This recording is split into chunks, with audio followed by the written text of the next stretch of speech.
Cumprimentamos a todos com a paz do nosso Senhor e Salvador Jesus Cristo. Estamos iniciando mais um EBD na TV.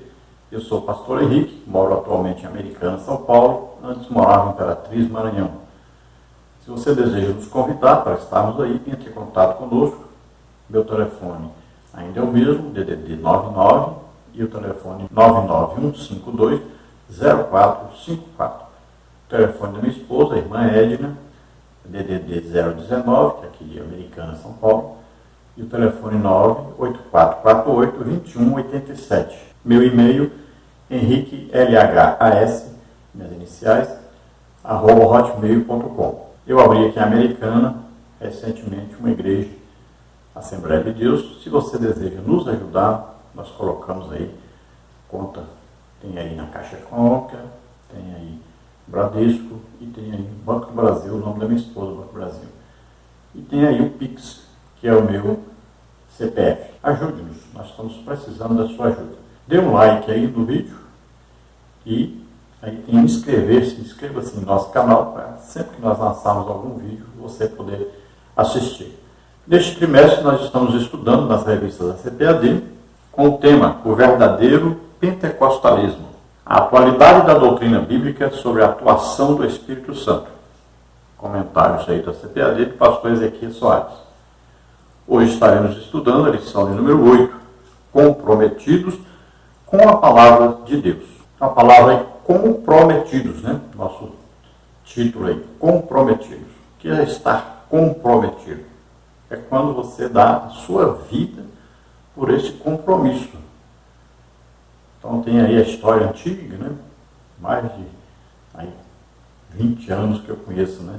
Essa ilustração aí, que é feita sobre o X-Egg Bacon, que é aquele lanche, né? Que tem aí, tem o ovo, tem alface, tem tomate, tem maionese e tem o bacon. Então ali nesse lanche, olha, a galinha participa desse lanche dando seu ovo. E então ela está envolvida com esse lanche. Quando é feito o lanche, então a galinha está envolvida nesse lanche. Agora, o porco ele está comprometido. Por quê? Porque para fazer o bacon, o porco teve que dar sua vida. Olha só. Então aqui a lição diz que nós temos um comprometimento com a palavra de Deus.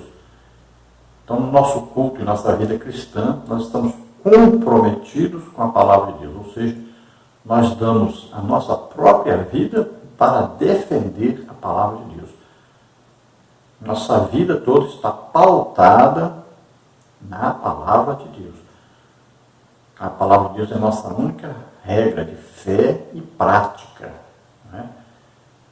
Agora, não quer dizer que tudo que nós vamos fazer, tudo que vai acontecer está na Bíblia. Jesus disse, vocês farão maiores obras do que essas. Então, muitos milagres que hoje acontecem não estavam antes escritos na Bíblia. Jesus não fez, por exemplo, uma perna de alguém aparecer. Não fez. Hoje acontece? Acontece. Jesus não fez, por exemplo, uma perna menor ficar do mesmo tamanho da outra. Acontece hoje? Acontece muito isso. Então, existem muitas coisas que o Espírito Santo faz hoje que não estão registradas na Bíblia. É evidente isso. Existem muitas experiências que nós podemos ter hoje com Deus que não estão registradas na Bíblia. Agora, a Bíblia é suficiente para nos conduzir à vida eterna com Deus. É suficiente. Se a pessoa apenas seguir o que está na Bíblia, está ótimo. Se ele estudar só a Bíblia, vai ler, estudar, meditar na palavra de Deus, está ótimo. É suficiente para qualquer pessoa ser salvo, qualquer pessoa ter um ótimo conhecimento de Deus, qualquer pessoa crescer na graça, no conhecimento, né? Qualquer pessoa entender que a Bíblia ela nos ensina tudo o que nós precisamos saber para nós sermos salvos. Então ela tem a revelação que é necessária para nós sermos salvos. é suficiente para nós sermos salvos. Agora, a nossa vida cristã prática é evidente. Nós vamos passar por muitas coisas que não estão escritas na Bíblia, né? Muitas coisas que acontecem na nossa vida diária, que, é claro, naquele tempo não acontecia. Porque hoje o mundo é completamente diferente do que naquela época. Nós passamos por situações completamente diferentes do que aquelas pessoas passavam naquela época. Nós temos um conhecimento bíblico hoje também muito maior, mas muito maior mesmo, do que aquelas pessoas tinham naquela época. E quanto mais tempo passa, mais próximos nós estamos da vinda de Jesus. Então, mais coisas vão se cumprindo que já estão escritas que iriam se cumprir. Então vamos ver aí a nossa lição de hoje, comprometidos com a palavra de Deus. O textual está em Lucas 11, 28, que diz: bem-aventurados os que ouvem a palavra de Deus e aguardam. Lucas 11, 28. Aqui também nós encontramos em Apocalipse falando, né, que somos bem-aventurados se nós ouvirmos a palavra de Deus e guardarmos esta palavra de Deus. Olha lá, a fé vem pelo ouvir e o ouvir pela palavra de Deus. Então, na própria salvação, olha lá, existe a pregação do Evangelho, aprove a Deus salvar os crentes pela loucura da pregação.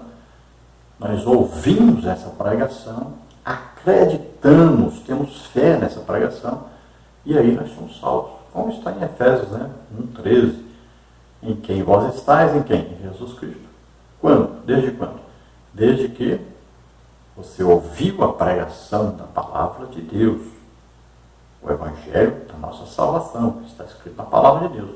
Nós ouvimos, cremos, olha aí, a fé entrou, ouviu, creu. Aí nós recebemos a promessa do Espírito Santo. Aí nós passamos a ser filhos de Deus, nós nascemos de novo. Somos perdoados por todos os pecados. Então, sem a palavra de Deus, não existe salvação. Também sem a palavra de Deus, não existe o nosso limpar diário, né? O crente tem contato com o mundo, se suja. Precisa ouvir a pregação do Evangelho, ouvir a pregação da palavra de Deus. E Jesus disse: vós já estáis limpos pela palavra que vos tenho falado. Ó, Jesus disse: eu sou o caminho e a verdade e a vida, e ninguém vem ao Pai a não ser por mim. Que verdade? Jesus disse que a palavra de Deus é a verdade. A verdade prática diz: a autoridade divina da Bíblia deriva de sua origem em Deus. E isso, por si só, encerra a suprema autoridade das Escrituras como plena e total garantia de infalibilidade. Então a Bíblia foi inspirada pelo Espírito Santo. Veja bem, a maneira de escrever foi de acordo com os escritores. Mas quem disse o que era para escrever? O Espírito Santo. Então a inspiração para escrever é dada por Deus mesmo. Então tudo aquilo que é escrito na Bíblia foi escrito e não contém nenhum tipo de erro, e tudo que está escrito é infalível. Se está escrito é porque vai acontecer ou já aconteceu. Então, se a palavra que está na Bíblia foi Deus mesmo que inspirou, então não existe aí falhas, não existem aí coisas que são falsas. Podemos dar a nossa vida pelo que está escrito na Bíblia. Podemos depositar toda a confiança nossa no que está escrito na Bíblia. Então, em matéria de vida cristã, existe a verdade absoluta para a nossa vida cristã, que é a palavra de Deus, é a Bíblia.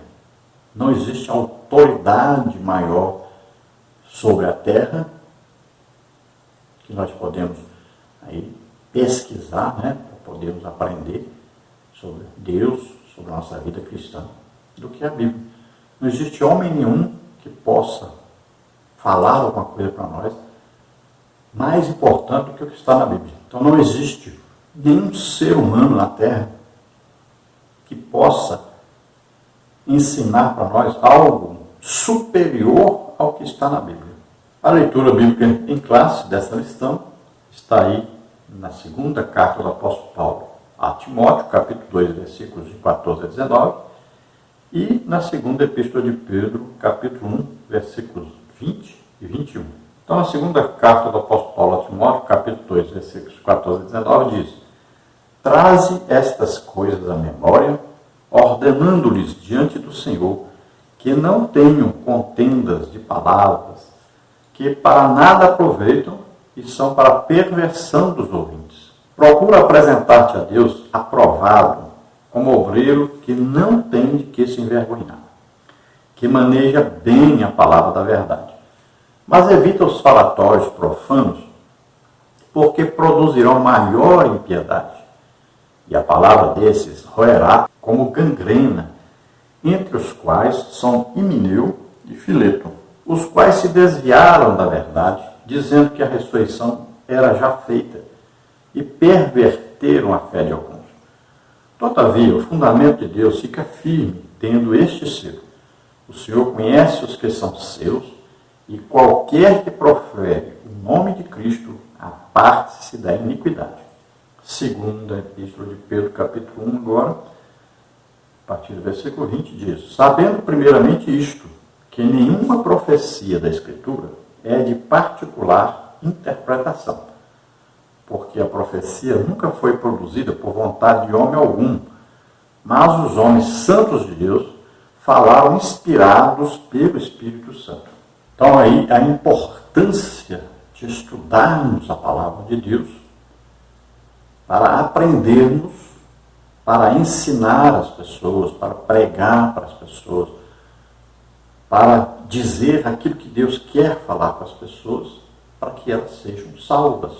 Então nós vamos encontrar pessoas de várias denominações, várias religiões diferentes, cada uma ensinando uma coisa, cada uma tendo como mediador alguma pessoa, né, diferente de Jesus. E nós sabemos que só existe salvação através de Jesus.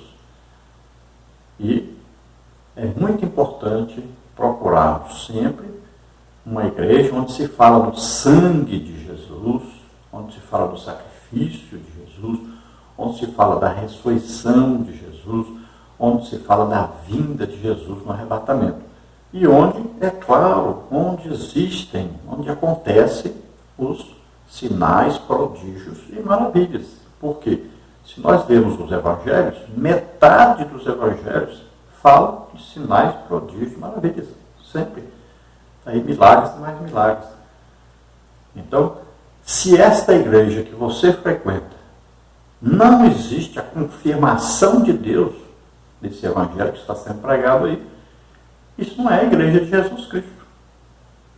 Veja, em Marcos 16, 20, diz que eles saíram pregando e Deus confirmava com sinais, prodígios e maravilhas aquilo que eles estavam pregando, que eles estavam ensinando. Então Deus confirma assim. Veja, o apóstolo Paulo diz: o meu apostolado entre vós foi autenticado por Deus. Com o quê? Com sinais, prodígios e maravilhas. Pedro pregando, lá no dia de Pentecostes, diz: esse Jesus que esteve entre vocês, olha só, Deus confirmou, Deus disse que é o Filho de Deus e confirmou com sinais, prodígios e maravilhas. Não tem como dissociar, separar palavra de Deus e poder de Deus. E Jesus disse bem claro: errais não conhecendo as Escrituras e o poder de Deus. As duas coisas andam juntas. Não tem como separar. Desde que a Bíblia começou a ser escrita até hoje, sempre aconteceram muitos milagres. A gente fica até admirado de ver professores de escola bíblica dominical que não acreditam em milagres, não acreditam em sinais, prodígios e maravilhas, não buscam ser usados por Deus nessas coisas tão excelentes, tão maravilhosas. Então a pessoa vai para um lado, né, e esquece do outro. Então a pessoa, às vezes, ora demais, mas não lê a Bíblia, não estuda a Bíblia. Aí já tem outro que estuda demais a Bíblia, mas não ora nunca. Então fica desequilibrado. É o que nós estamos vendo hoje. As professores de escola bíblica dominical, nossos líderes, encabeçaram para um lado e foi só para um lado e pronto. Não pode ser assim, tem que haver equilíbrio. Por isso que a Bíblia, os evangelhos, se você ler, você vai ver. Tem capítulo aí, por exemplo, Mateus, né, capítulo 9, por exemplo, alguns outros, capítulo 8. A gente vai ver que 80% do capítulo falando sobre os sinais, prodígios, maravilhas, sobre os milagres. Então, precisamos entender que não tem como separar uma coisa da outra. E nós estamos vendo uma época que sumiu da igreja os dons do Espírito Santo. E dons é palavra de Deus. Milagres é palavra de Deus. Não podemos tirar parte da palavra de Deus e acreditarmos só em outra palavra. Então devemos tomar cuidado com as seitas, as heresias, com os falsos ensinos, principalmente com aquilo que tem invadido a Assembleia de Deus, que é o calvinismo. Nossos cursos de teologia têm que ter professores pentecostais, que têm vivência, experiência pentecostal. E nós estamos vendo aí que estão cheios de professores calvinistas que odeiam as manifestações do Espírito Santo. Ensinam contra, pregam contra, insistem em afastar as manifestações do Espírito Santo. E aí nós estamos vendo o que está acontecendo. A nossa liderança nunca houve um povo tão sem fé. Nunca houve um povo que se declara cristão tão incrédulo como nós temos hoje. Nunca tivemos um povo tão extremista para um lado só. Vai só por rumo. Palavra, mas esquece o Espírito. Não jejuam, não oram, quando ora 10 minutos, 15 minutos. Não evangelizam, não tem experiência com Deus, não tem intimidade com Deus. É impressionante essa geração. Se nós procurarmos um presidente de igreja, no Brasil inteiro, será que nós vamos encontrar alguém que manda o aleijado levantar e andar? Será que nós temos que encontrar alguém que manda um cego de nascença ver e ele vê? Um surdo de nascença ouvir e ele ouve? Onde estamos? Que evangelho é esse? Que palavra de Deus é esta que esse povo diz que segue? Precisamos mudar essa situação. Então, nenhuma palavra que está escrita na Bíblia é de particular interpretação. A pessoa não pode pegar a Bíblia e interpretar do jeito dele. Quem interpreta a Bíblia é o Espírito Santo. Nós temos que buscar esse conhecimento do Espírito Santo para nós. Temos que entender, segundo o que está escrito, segundo a vontade de Deus, segundo o ensino de Deus. Não é buscando ensino de homens. As pessoas hoje só estão atrás dos livros. De pessoas que têm aí cursos e mais cursos, diploma e mais diploma, e vão se basear naquilo que eles escrevem. Mas eles não têm experiência nenhuma com Deus, não têm intimidade nenhuma com Deus. Só é teoria. E o que diz na Bíblia? Não sejam apenas ouvintes, mas sejam praticantes da palavra de Deus. E praticar implica em que você vai imitar Jesus. Não existe como imitar Jesus sem você ser usado em curas, em milagres, sinais, prodígios, maravilhas. Estevão imitou, era um homem usado tremendamente. Sinais, prodígios, maravilhas. Pedro imitou, tremendamente usado, sinais, prodígios, maravilhas. Filipe o imitou, um homem tremendamente usado, sinais, prodígios, maravilhas. Paulo imitou, um homem tremendamente usado, sinais, prodígios, maravilhas. Veja. Então sejamos imitadores de Cristo. Sigamos o que está escrito na Bíblia. Vivamos e pratiquemos o que está escrito na Bíblia. Então nessa lição nós vamos ver aí, tópico 1, a autoridade da Bíblia. Subtópico 1, só a Escritura. Subtópico 2, nossos fundamentos. Subtópico 3, não somos deístas. Tópico 2, zelo pela doutrina. Subtópico 1, ensino ou instrução. Subtópico 2, o conteúdo da fé. Subtópico 3, a nossa confissão de fé e a Bíblia. Tópico 3, cuidado quanto aos modismos. Subtópico 1, modismo. Subtópico 2, procura apresentar-se a Deus aprovado. Subtópico 3, como obreiro que não tem de que se envergonhar. Subtópico 4, que maneja bem a palavra da verdade.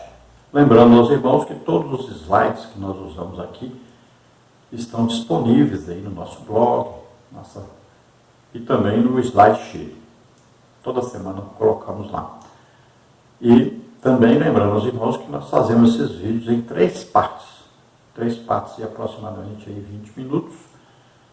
E no final de semana, quinta ou sexta, a gente junta essas 3 partes e faz um vídeo completo.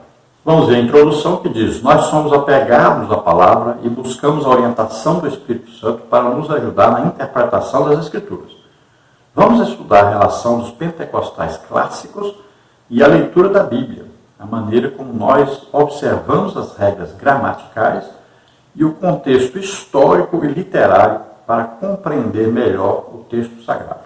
Então nós buscamos seguirmos o que está na Bíblia com uma interpretação literária.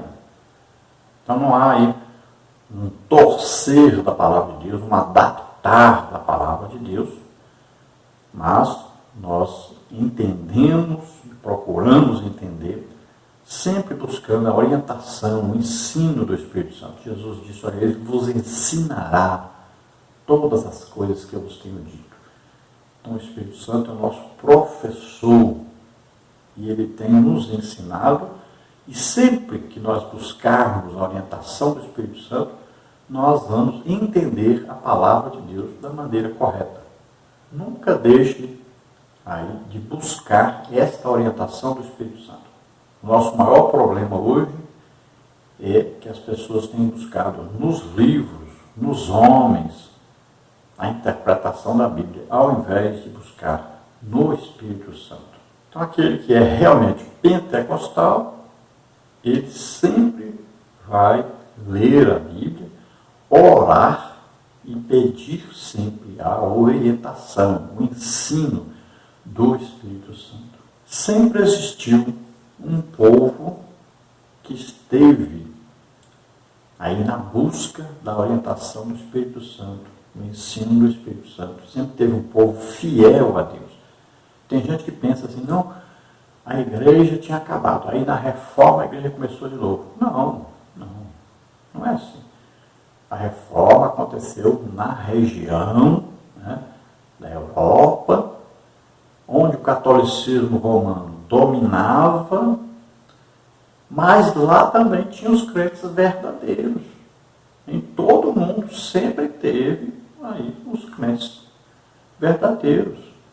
Desde que a igreja existe a igreja pentecostal. Não fico pensando que a igreja tinha acabado, morreu, aí começou de novo lá no tempo do Lutero. Não pense assim. Os verdadeiros crentes eram perseguidos e nem nessas reuniões iam. Faziam reuniões aí para discutir sobre a Bíblia e tal. Nem lá eles iam, eles eram perseguidos, nem convidados eram. Pense nisso. Se você olhar para o Brasil, há 100 anos atrás, o que eram os crentes? Não eram convidados para nada. Poderiam fazer reuniões aí para discutir religião e tudo. Crentes pentecostais não eram nem convidados. Vamos continuar então a nossa lição. Fizemos a primeira parte, agora estamos na segunda parte. Nós vamos continuar estudando então dentro da lição número 8 sobre comprometidos com a palavra de Deus. No tópico 1 nós temos então a autoridade da Bíblia. Nós herdamos dos reformadores do século XVI o conhecido sola escritura, somente as escrituras, um dos 5 pilares da reforma protestante. Como eu disse na parte anterior, veja bem, sempre existiram os crentes pentecostais legítimos. Agora, quando veio a reforma visava o quê? Apenas a Igreja Católica Romana. Foi feita a reforma para combater a religião católica romana. Então a reforma veio e ela ajudou a pregação pentecostal. Porque as pessoas deixaram a Igreja Católica Romana, entraram em igrejas reformadas, Mas quando o Pentecostes era apresentado a essas pessoas por igrejas legitimamente pentecostais, as pessoas viam que estavam vivendo com apenas uma parte do ensino bíblico, faltava outra parte. Então eles saíam dessas igrejas reformadas e passavam para as pentecostais. Ao longo dos anos, dos séculos, tem acontecido isso. Quantas igrejas hoje são pentecostais e que antes eram reformadas? Não, milhares. A própria Assembleia de Deus no Brasil nasceu de quê? De 2 missionários suecos que eram o quê? Batistas, reformados. Que tinha acontecido já um avivamento na igreja deles, lá nos Estados Unidos. Né? Lá teve um avivamento na igreja batista, além do grande avivamento, né? Na Rua Azusa, que esse revolucionou o mundo de então. Então, se tinha alguns resquícios de avivamentos nas igrejas, algumas reformadas até, com o movimento da Rua Azusa, né, a manifestação poderosa de Deus ali, então isso aí cresceu mais ainda, evoluiu mais ainda. E sempre que existe um grande avivamento, existe aí uma evangelização no mundo inteiro. Pessoas que saem desse avivamento vão para o mundo inteiro evangelizando, sempre. É isso que acontece. Todo avivamento, ele acontece com sempre muito estudo da palavra de Deus, muita oração, muito jejum e muito desejo de ganhar almas, evangelização. Se você quiser assim, mais detalhes sobre a reforma, né, sobre essas solas, né, que são aí 5, então você leia aí nos estudos nossos escritos, aí está o endereço embaixo. Nós temos sempre estudos escritos, temos os slides, né, e temos os vídeos. Então, dentro do tópico 1, a autoridade da Bíblia, temos aí subtópico 1, sola escritura. Cada um dos 5 soli representa a chave de cada doutrina central dos reformadores, como Lutero, Zwinglio, entre outros. O brado de sola escritura significa que a Bíblia é a única regra de fé e prática para a vida cristã. E é por meio dela que podemos conhecer a Deus e entender a sua vontade. 2 Timóteo 3, 14 a 17. Os católicos romanos têm a Bíblia e a tradição.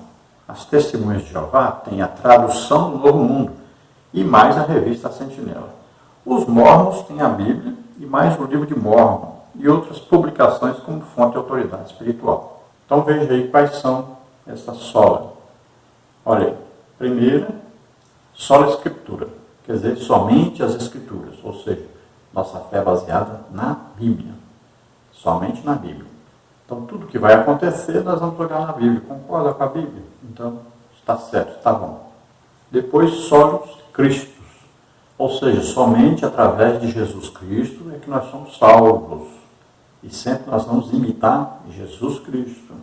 Depois, sola gratia, ou seja, somente pela graça, só somos salvos pela graça. O que é graça? A graça é Jesus Cristo morrendo em nosso lugar e ressuscitando. Então somos salvos pela graça, sem nenhum tipo de merecimento, nem obras que vão nos levar a conduzir à salvação. Deus enviou Jesus, que pegou sobre os nossos pecados e morreu em nosso lugar na cruz. E isso é a graça de Deus para nós. Então nós vamos ser salvos o quê? Ouvindo a pregação sobre isso e crendo nessa pregação, né? Porque a próxima sola é sola fide, quer dizer, somente pela fé. Então nós vamos acreditar na pregação do Evangelho que diz que Jesus morreu por nós e ressuscitou. Paulo disse: com a tua boca confessares o Senhor Jesus, e em teu coração creres que Deus ressuscitou dos mortos, serás salvo. Jesus disse: olha, eu sou o caminho, a verdade e a vida, e ninguém vem ao Pai a não ser por mim. Em Atos está escrito aí: nenhum outro nome há dado entre os homens pelo qual possamos ser salvos, a não ser Jesus Cristo. 1 Timóteo 2,5 diz: olha, só há um mediador entre Deus e os homens, Jesus Cristo, o homem. Veja só. Então, só através de Jesus nós vamos ouvir a pregação sobre isso e vamos crer. Precisa da fé. Então somos salvos pela graça de Deus mediante a fé. Precisa que nós acreditemos. Acreditar não é obra. Ter fé não é obra. Então não existe como ser salvo sem acreditar na pregação da palavra de Deus, como está em Efésios 1,13. Né? Ouvimos a pregação, cremos e recebemos o Espírito Santo. E a outra só deu glória, somente damos a glória a Deus. Então nós só damos glória a Deus pela nossa salvação, né? Por tudo que Ele tem feito por nós.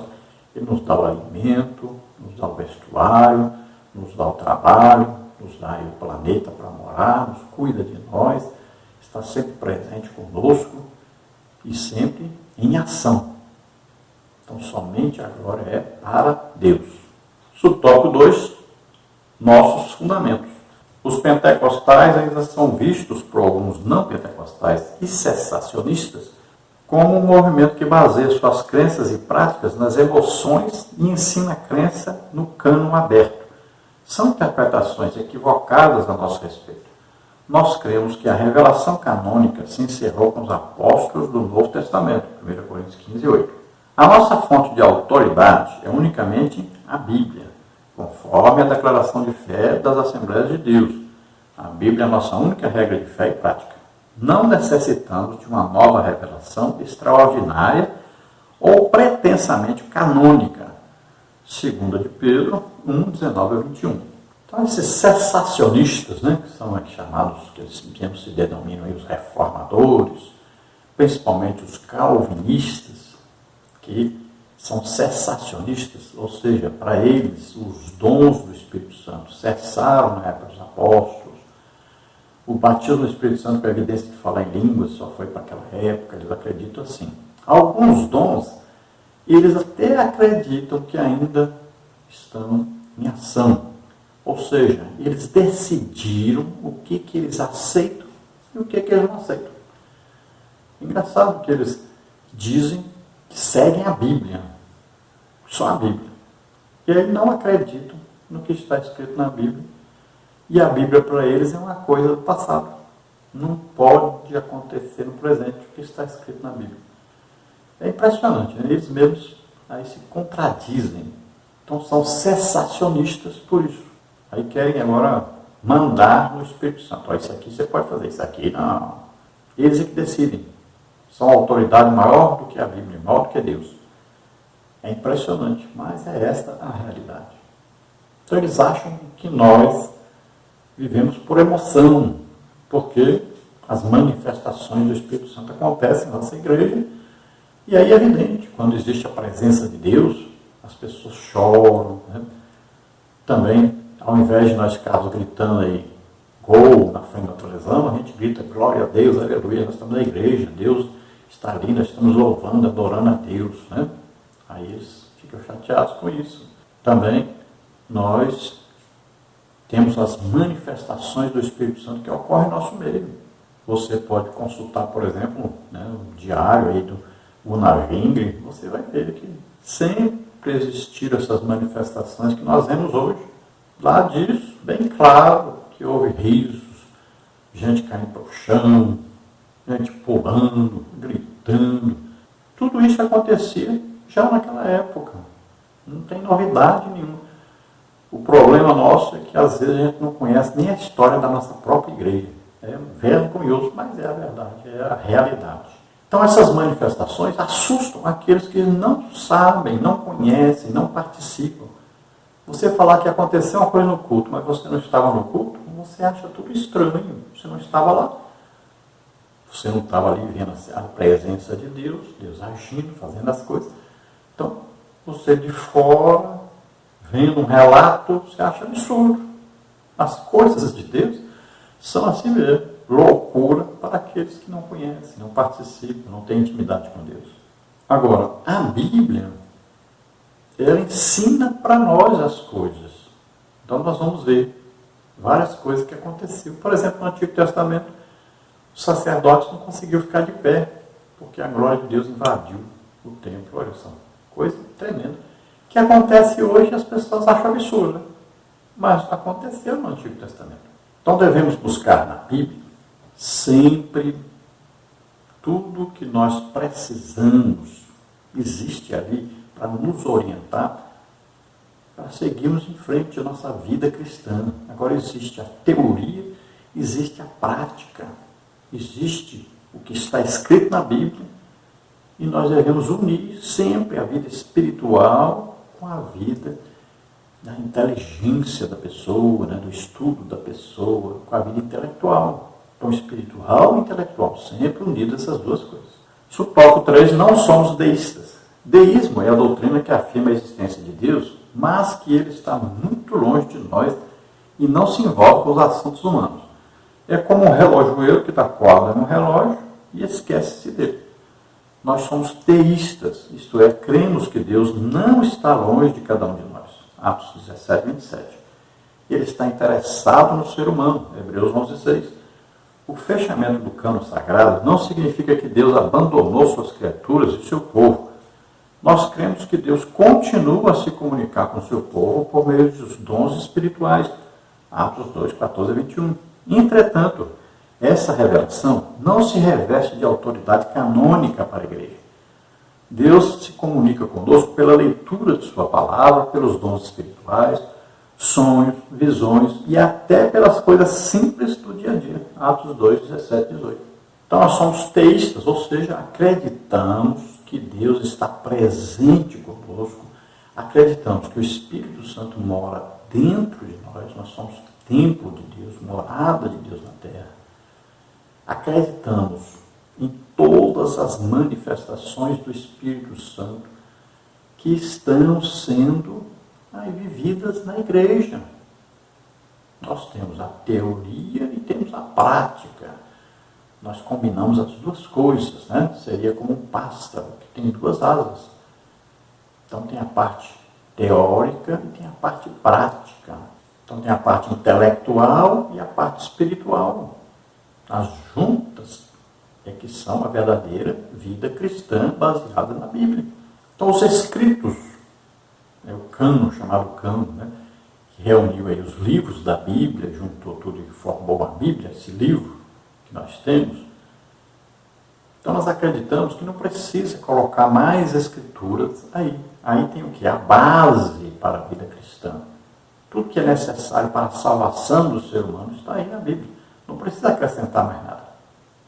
Agora, é evidente que existem coisas na nossa vida prática que não estão escritas na Bíblia. Isso é evidente. Já pensou se só acreditássemos realmente, está escrito na Bíblia isso? Se não estiver, eu não acredito, não pode acontecer comigo. Imagine, tanto de milagres que acontecem hoje que não existem na Bíblia, não estão registrados na Bíblia. Tanta coisa que nós aprendemos na nossa vida cotidiana, né? Nosso conhecimento com Deus, nossa experiência com Deus, não estão escritas na Bíblia.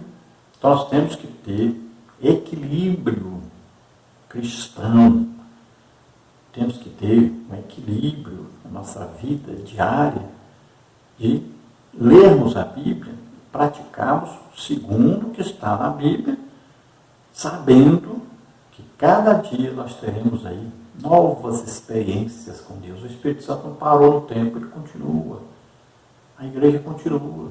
A obra de Deus continua. Então vão cada dia aparecendo mais manifestações do Espírito Santo, de acordo com o que ele acha necessário. Ele é Deus. Dá para nós entendermos que o Espírito Santo é Deus e ele faz conforme ele acha que deve fazer para haver salvação, edificação, consolação. Dá para nós deixarmos ele agir sem nós queremos moldá-lo, sem nós queremos encarcerá-lo, colocarmos ele numa forma do jeito que nós achamos que deve ser. Precisamos deixar Deus agir e nos submetermos a Deus. Então Deus se comunica conosco, continua se comunicando através da palavra de Deus, é uma forma dele se comunicar conosco. Também ele fala diretamente com o ser humano. Sempre falou, está aí na Bíblia. Sempre Deus falou diretamente com o ser humano. Também fala através de visões, de sonhos. Né? Tem aí línguas, interpretação. Deus falando para a pessoa. Palavra de sabedoria, falando sobre o que vai acontecer no futuro. Palavra de conhecimento. revelando algo no passado ou no presente, profecias, né? Deus falando. Deus continua falando com o ser humano. Agora nós vamos olhar para a Bíblia e vamos ver o que eu ouvi está de acordo com a Bíblia, porque a Bíblia vai nos orientar sobre o que é certo, o que é errado, o que é de Deus e o que não é. Tópico 2 agora, zelo pela doutrina. O zelo pela doutrina tem ligações com a apologética cristã. Desde muito cedo na história, a igreja percebeu que a Bíblia precisa ser interpretada para que os crentes conheçam melhor o pensamento bíblico e a doutrina da igreja. Os credos e as confissões de fé são documentos produzidos pelas igrejas com esse propósito. Então a igreja sempre teve essa parte apologética, ou seja, a defesa das escrituras. Sempre que houve problemas de doutrina, religiões que andavam inventando coisas, torcendo as coisas, então faziam-se as reuniões e ali iam decidir o que era certo, o que é errado, o que combinava com a escritura ou não. Olha, Paulo não fez isso. Os judaizantes estavam perturbando os cristãos que não eram judeus, dizendo que eles tinham que se tornar judeus, tinham que seguir ali as normas judaicas para serem salvos. Paulo não foi lá em Jerusalém resolver isso. Fizeram a reunião e disseram, não, deixa aí os gentios em paz. Deus está salvando os gentios, está batizando no Espírito Santo. Eles estão servindo a Deus. Nós não podemos obrigá-los a serem judeus, a seguirem todas as normas judaicas. Então decidiram, olha, vamos exigir deles que eles não comam aí carne sufocada, comer sangue, proibido, que não fiquem na prostituição, no adultério. Então, fizeram algumas coisas, falaram, isso aqui, seguiu isso aqui, tá bom. Não precisa de guardar sábado, não precisa frequentar uma sinagoga judaica, veja só, não precisam ficar aí a mesma tipo de alimentação do judeu. Então, tudo isso nós aprendemos. E assim existiram as reuniões para se decidir algumas coisas, ajudar as pessoas. Por exemplo, a Trindade, tiveram que fazer uma reunião, porque alguns eram unicistas, diziam que é só Jesus, outros diziam que é só Deus, Pai. Então, foram fazer as reuniões para decidir o certo e assim. Agora, é claro que a verdadeira igreja pentecostal, que na maioria das vezes nem participava dessas reuniões, fazia tudo certinho, acreditava certo e estava vivendo certo. Então, vimos aí a primeira parte dos vídeos, a segunda parte, e agora estamos na parte final, a terceira parte, e nós estamos estudando agora no tópico 2, no subtópico 1, que diz ensino ou instrução. A palavra doutrina vem do latim doutrina, que literalmente significa ensino ou instrução. Mas o termo apresenta vários níveis de significado de acordo com o seu contexto. Quando o texto sagrado expressa e perseveraram na doutrina dos apóstolos, Atos 2,42, isso significa que os discípulos permaneciam seguindo os ensinos dos apóstolos. Nesse caso, a palavra doutrina significa ensino, instrução. Deuteronômio 32:2. Estamos nos referindo aos ensinos bíblicos. Então, como os apóstolos, eles também receberam a palavra diretamente de Deus, a inspiração do Espírito Santo para escreverem a palavra de Deus, aqui os discípulos seguiam a doutrina dos apóstolos, quer dizer que toda a igreja seguia os ensinos apostólicos, os ensinos, a doutrina, a instrução. Então eles procuravam seguir aquilo que os apóstolos ensinaram para eles. Os apóstolos aprenderam as Escrituras e principalmente com quem? Com Jesus. Veja que quando eles foram presos, eles não eram estudados, não tinham feito nenhum curso teológico, mas os sacerdotes viam que eles tinham estado com Jesus, porque o que eles falavam era a pura doutrina bíblica. E de quem aprenderam? Eles falavam, olha, eles aprenderam de Jesus, eles estiveram realmente com Jesus, porque eles pregavam e ensinavam a legítima palavra de Deus, aprendida diretamente de Jesus, que é Deus. Assim também nós podemos aprender muita coisa com o Espírito Santo nos ensinando diretamente a nós. E também temos que saber que Deus continua falando conosco. Uma profecia é Deus falando. Uma palavra de sabedoria, uma palavra de conhecimento é Deus falando conosco. E também Deus fala diretamente com a pessoa. Então, tudo isso é ensino direto de Deus para nós. Então, como os apóstolos andaram com Jesus, aprenderam muita coisa ouvindo Jesus ensinar sobre vários assuntos, então eles passavam para os discípulos e os discípulos seguiam exatamente aquilo que os apóstolos ensinaram para eles. Subtópico 2, o conteúdo da fé. A palavra doutrina se aplica também a um corpo básico, coerente do ensino cristão, como os credos. Trata-se de um ensino sistemático sobre os dados da revelação. A fonte do conteúdo doutrinário é a própria palavra de Deus, auxiliada pela experiência cristã e com a ajuda do intelecto humano. 1 Timóteo 4,16, 2 Timóteo 3,16. Isso se faz por meio do ensino, da instrução. Quando o apóstolo Paulo diz, traz essas coisas à memória, versículo 14, ele está se referindo à sã doutrina, contrapondo os falatórios profanos, versículo 16.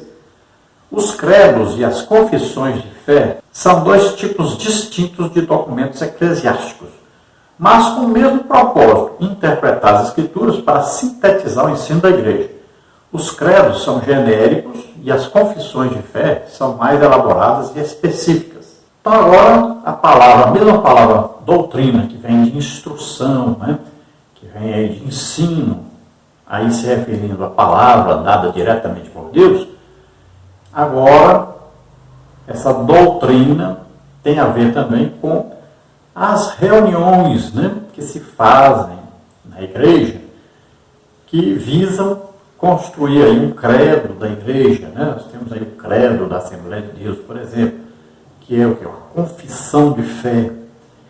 Então são coisas elaboradas com inteligência humana, sempre olhando a palavra de Deus, o que diz, e então se cria aí esse credo que vai ser uma norma para aquela denominação.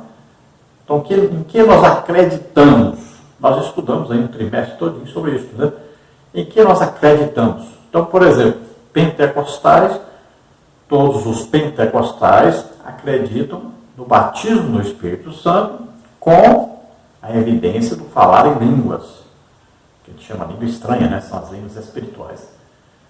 Também todo pentecostal crê que os dons do Espírito Santo são atuais, tanto estavam em atividade no tempo dos apóstolos, como estão em atividade em nosso tempo. Então, uma igreja legitimamente pentecostal, em seu culto, sempre existem as manifestações do Espírito Santo, além da pregação da palavra de Deus, o ensino da palavra de Deus, os louvores. Aí existem também as manifestações do Espírito Santo. E tudo isso concorda sempre com a palavra de Deus. Então, os credos são genéricos, de maneira a gente pegar várias coisas. Já a confissão de fé já é uma coisa mais bem elaborada, estudada, para concordar sempre com a Bíblia. Subtópico 3, a nossa confissão de fé e a Bíblia. A nossa confissão de fé não é de autoria particular, pois expressa o pensamento e a vida da igreja. Esse documento é submetido a escrituras e estão em conformidade com elas. A nossa declaração de fé ocupa extraordinária importância na vida da igreja como sumário doutrinário da Bíblia e ajuda para a sua compreensão, além de servir como proteção contra as falsas doutrinas. Entretanto, a palavra final é a Bíblia. A declaração de fé expressa a doutrina oficial da igreja. Há no Novo Testamento embriões de credos e confissões de fé, como Mateus 16,16, Filipenses 2,8-11, 1 Timóteo 6,13, que foram desenvolvidos ao longo da história da igreja. Então nós temos aí o credo. Se você quiser ver alguma coisa sobre isso, nós já estudamos aí 3 meses sobre o nosso credo, e você pode ver aí no estudo de hoje, lá onde nós temos o estudo escrito. Nós temos tanto no site, www.apazdosenhor.org.br/Prof. Henrique, como também nós temos no nosso blog. Então você vê o endereço e você entra lá e vai ver o nosso credo. aí bastante coisa em que nós cremos, né? E quais as normas, quais as doutrinas que nós devemos seguir. Então são doutrinas bíblicas que estão contidas aí no credo como orientação para todo aquele que faz parte da nossa denominação Assembleia de Deus. É claro que existem várias Assembleias de Deus no Brasil. Então, as Assembleias de Deus geralmente seguem este credo. Então, os credos, eles são de acordo com a vida cristã. Eles vão olhando o que é necessário para organizar, né?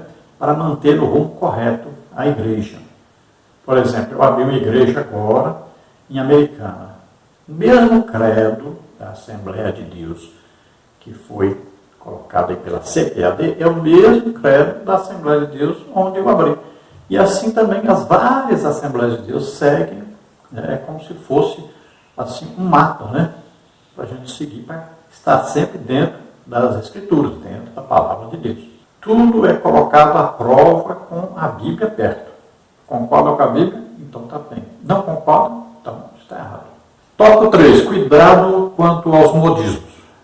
Um novo cuidado com a doutrina deve ir além do combate aos modismos e servir para defender a nossa fé das seitas heresias, refutar os erros que se opõem aos ensinos bíblicos e persuadir os contradizentes para que eles se convertam ao Evangelho. Devemos fazer o melhor para Deus. Então nós temos que tomar cuidado, porque sempre surgem os modismos, ou seja, coisa da época agora, né? É uma moda nova.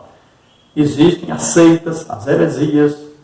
Então nós temos que tomar todo cuidado, sempre olhando para a palavra de Deus e comparando, né?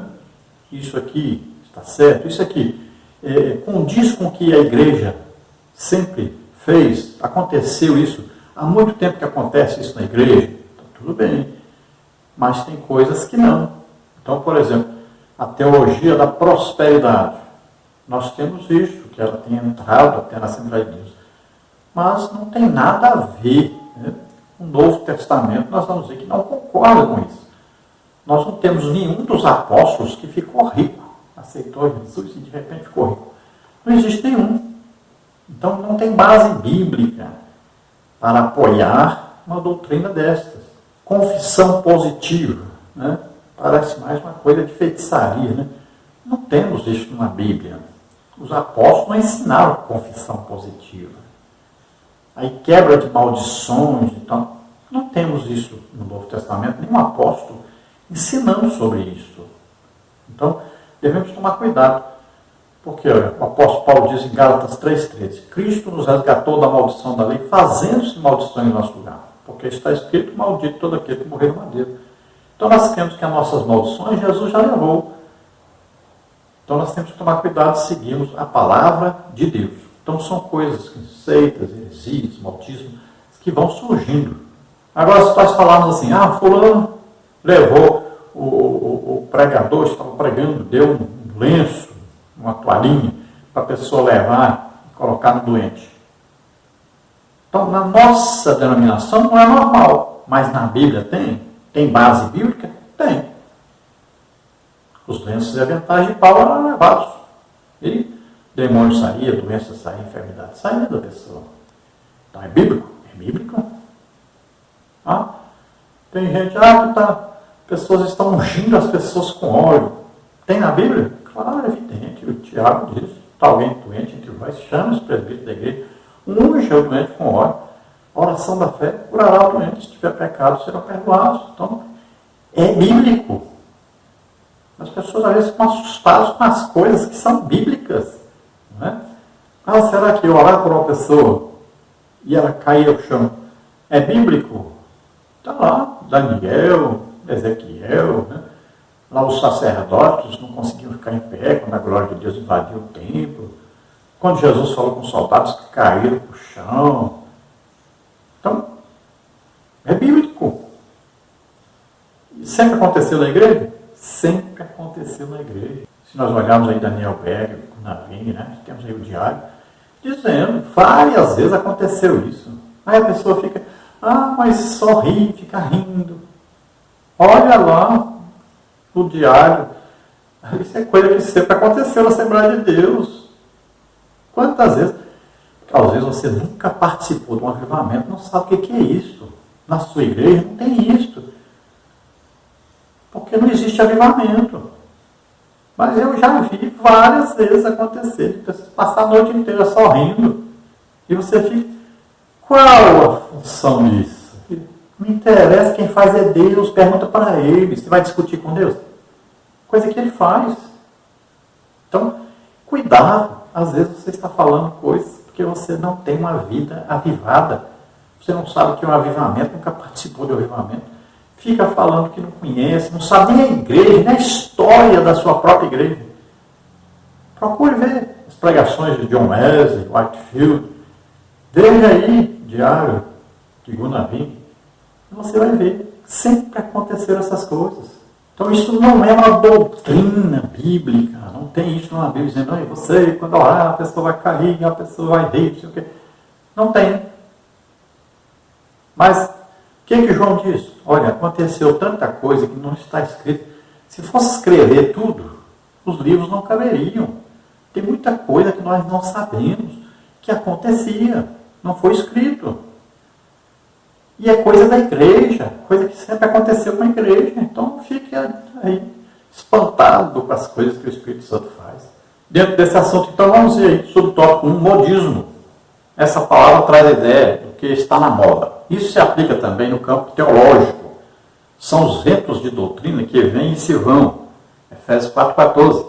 Que tem caráter efêmero, passageiro, que para nada aproveitam. Em outras palavras, são inúteis, inaproveitáveis. Quem não se lembra do dente de ouro? Do dom da unção cai-cai, do sopro santo, do G12, a febre dos anjos e de outras aberrações doutrinárias? Onde estão seus promotores e expoentes? Não há como combater esses abusos e essas práticas exóticas sem o conhecimento adequado da palavra de Deus. Tito 1,9. Então veja que são nomes que aqueles que não sabem o que é avivamento colocam nas coisas que estão acontecendo. Que coisa nova! Olha bem, o avivamento da Rua Azusa, 1906. É coisa nova isso? 1906 aconteceu essas coisas e acontece até hoje. E por falta, talvez, de informação, as pessoas não sabem que continua acontecendo tudo isso. É coisas tremendas que estão acontecendo. E aí a pessoa nem sabe, né? Nem tem a noção do que Deus anda fazendo na terra. Fica fechadinho ali só no seu mundinho pequeno, não sabe nada do que Deus está fazendo. Então não conhece as coisas, não sabe as coisas, não sabe o que acontece na igreja. Isso sempre aconteceu. Falar que é modismo, que é coisa que está acontecendo agora, isso? Como? 1906 é hoje? É coisa passageira? Tomemos cuidado. Vamos ler pelo menos a história da nossa igreja. Parece que as pessoas não sabem nem a história da própria denominação. É uma coisa absurda. Agora, existem os abusos, existem as coisas falsas, existem as imitações de Satanás, existem. E nós temos que ter discernimento para saber o que é de Deus e o que não é. Agora, não podemos generalizar. Isso aqui não tem nada a ver, que não tem proveito. Fale com o Espírito Santo que não tem proveito do que ele faz. Porque são pessoas de Deus. Existem milhões de conversões, milhões de partidos do Espírito Santo, milhões de almas salvas através dessas pessoas que Deus usa. E você está condenando essas pessoas. Você está dizendo que eles são do diabo. Porque se não é de Deus, é do diabo. E cuidado. Às vezes você está blasfemando contra o Espírito Santo. Tem que tomar cuidado. Então é falta de conhecimento até da própria história da igreja, né? Das coisas que acontecem desde muito tempo mesmo. Então não é modismo. Isso tem que olhar o que é modismo e o que não é modismo. Modismo é coisa passageira. Então uma coisa que tem aí mais de 100 anos não é passageira. E como a gente não tem escrito, né, sobre essas coisas antes, não quer dizer que não existiam antes. Subtópico 2, procura apresentar-te a Deus aprovado. Essa qualificação vem do Espírito de Deus. Apresentar-se a Deus aprovado significa estar disponível, testado e aprovado por Deus e reconhecido pela igreja. 2 Coríntios 10, 18. Desde muito cedo na história do cristianismo, que a igreja precisou enfrentar uma avalanche de heresias e aberrações doutrinárias ensinadas pelos falsos mestres. 1 Timóteo 1, 4, 6, 7, 8, 4, 7, Tito 1, 9. Os maus obreiros e os obreiros fraudulentos, 2 Coríntios 11, 13, Filipenses 3, 2, serão desmascarados e reprovados. Mateus 7, 21 a 23. Então procura apresentar-te a Deus aprovado, como obreiro, aprovado por Deus. Muitas vezes a pessoa pode ser aprovada por Deus e reprovada pela igreja, sabia disso? Do jeito que a igreja está vivendo hoje, olha a qualidade espiritual. Não se vê mais dons na igreja. Nesse tempo agora de pandemia, por exemplo, estão tudo enfiados dentro de casa assistindo filmes, novelas, não vão para a igreja, não estão evangelizando, não estão orando, não estão jejuando, dificilmente estão lendo alguma coisa na Bíblia, não estão congregando. Então veja só. Às vezes, a própria igreja não reconhece a manifestação de Deus no seu meio. Não foi o que aconteceu com os judeus. Ensinavam sobre Deus, falavam sobre Deus. Jesus apareceu, eles nem reconheceram que era Deus. O Messias que eles falavam tanto sobre ele, chegou e eles nem reconheceram. E a gente está vivendo esse período agora, que as pessoas não reconhecem mais Deus dentro da igreja. Agora, sempre existiram as heresias, os falsos ensinos, os falsos mestres, e temos que estar sempre lendo a Bíblia para comparar, olhar direitinho, se tem alguma coisa contra a Bíblia, né? Porque muitas vezes tem coisa que acontece e que não está na Bíblia, lembre-se disso. Nossa vida cristã tem muita coisa que acontece que não tem na Bíblia. E a gente sabe que é de Deus. Então tem que ver, é contra o ensino da Bíblia? É contra a Bíblia? Está levando você para longe de Deus? Está levando você para deixar de ler a Bíblia? Deixar de congregar? Não, então, não condene uma coisa que leva para Deus, que conduz a Deus, que nos leva a maior intimidade com Deus, maior conhecimento de Deus. Subtópico 3, como obreiro que não tem de que se envergonhar. O termo obreiro, tanto em grego quanto em português, vem da obra, do trabalho, e tem significado amplo no Novo Testamento. No sentido literal, refere-se ao trabalhador do campo, Mateus 21. No sentido metafórico, a todos que se dedicam à obra de Deus, Mateus 9, 37, 38. E de maneira geral, aos apóstolos e demais oficiais da igreja, Lucas 10, 7, 1 Timóteo 5, 18. A nossa declaração de fé afirma: o termo obreiro é genérico e usamos praticamente para todos os cargos e funções da igreja. Então, o que nós adotamos aí como obreiro, né, é todo aquele que trabalha na igreja, tem um trabalho para Deus, que exerce uma função dentro da igreja. Então, o obreiro, ele tem que estar sempre lendo a Bíblia, estudando a Bíblia, meditando na Bíblia, para poder conversar sobre a Bíblia, poder evangelizar, vai precisar de usar a Bíblia. Então a fé vem pelo ouvir e ouvir pela palavra de Deus. Então nós temos que pregar a palavra de Deus, ensinar a palavra de Deus. É isso que vai mudar as pessoas, que vai transformar as pessoas. É que vai fazer com que as pessoas nasçam de novo. Temos que pregar a palavra de Deus. E no subtópico 4, que maneja bem a palavra da verdade. O verbo grego para manejar bem é ortotomeu, literalmente cortar reto, cuja ideia é cortar na linha reta. A ideia é manter o curso correto. É uma palavra rara, aparece uma só vez no Novo Testamento e duas vezes na Septuaginta, Provérbios 3, 6, 11, 5. O emprego paulino dessa palavra é metafórico e muitas interpretações já foram apresentadas ao longo dos séculos. A preocupação de Paulo é com o ensino correto da palavra de Deus, com base numa exegese sólida com aplicação para a edificação espiritual da igreja. Isso significa também não fazer uso da palavra no púlpito para atacar algum desafeto entre os irmãos por meio de indiretas. Púlpito não é lugar de desabafo. Então, quem maneja bem, né? Trata bem, conhece bem, sabe os textos e contextos, né? Aí ele apoia sua fé, seu ensino, sua pregação na Bíblia, sabendo, olha, aqui tem aqui tem também, concordando com isso que eu estou falando, aqui também tem versículo tal, capítulo tal, livro tal, e vai assim, né? Então, sempre nós temos que manejar a palavra de Deus, aí procurar os capítulos, versículos, né? Vamos estudando e vamos aí vendo o que é correto, o que está de acordo com a Bíblia, o que vai trazer edificação, consolação, exortação ao povo de Deus e que vai trazer salvação às pessoas. E o que vai trazer o bem-estar, né, das pessoas, da igreja, que vai transformar as vidas para melhor. Então é falado aí da exegese, que é isso? Pegar os capítulos, versículos que concordam com aquele assunto, né, que apoiam aquele assunto e vai nos levar a uma direção correta de acordo com a palavra de Deus. Conclusão, nós temos compromisso com a palavra de Deus e cremos que ela é a única revelação de Deus escrita para a humanidade. Diante disso, fica claro que nenhuma outra literatura exerce autoridade sobre a nossa vida. Então a Bíblia é a regra, é a palavra infalível, correta, sem nenhum defeito.